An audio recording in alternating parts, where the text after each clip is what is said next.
pragtige gebed leer Psalm 67 ons nie. Mag God ons genadig wees en ons seën. Mag sy aangesig oor ons skyn.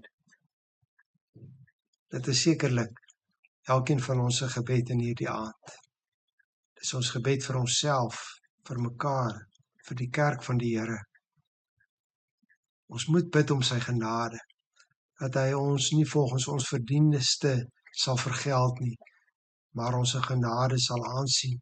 Ons moet bid dat hy ons sal seën, dat hy wat die meerdere is en by magte is om die goeie oor ons uit te stort, dit met sy seënende hand sal doen.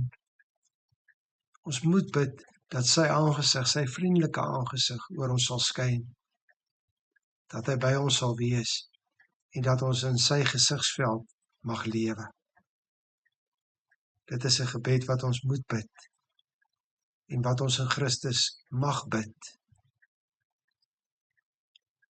Vers 7 van die Psalm gee vir ons 'n motivering agter hierdie mooi gebed.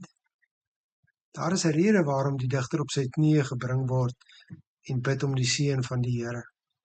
Daar is iets wat die Here reeds gedoen het, wat hom dit laat bid. Die land het sy oes gelewer. God, ons God, het ons geseën.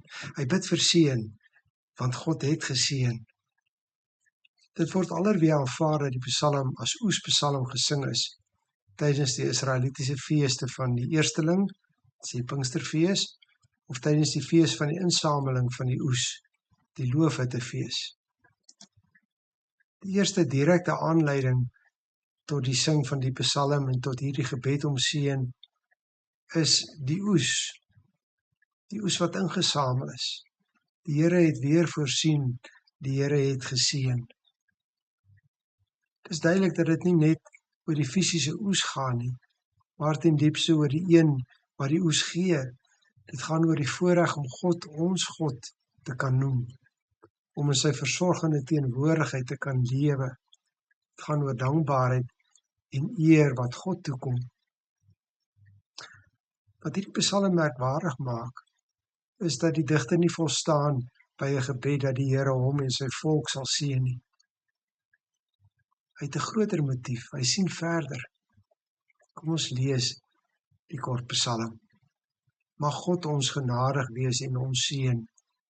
Mag hy tot ons redding verskyn, sodat sy dade oor die wêreld heen bekend gemaak kan word. Sy reddende krag onder alle nasies.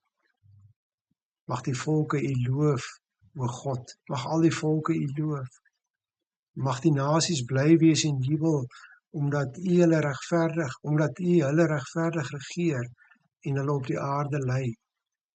Mag die volke u loof, o God, mag al die volke u loof. Die land het sy oes gelewer, ons God het ons geseën. God het ons geseën. Die mense op die hele aarde moet hom eer. Dit is, hoewel glad nie vreemd aan die Ou Testament nie, tog merkwaardig eksplisiet dat die digter 'n groter visie het as homself en die volk. Die Here se seën is nooit net bedoel vir seën op sigself nie. Die Here seën sodat sy seën wyd oor die wêreld uitgesprei kan word, sodat hy geloof kan word. Dit was al die doel met die aartsvader Abraham se roeping, geseën om tot seën van ander te wees. Hoekom? Want oral op die aarde moet die naam van die Here geloof word, nie net in Israel nie.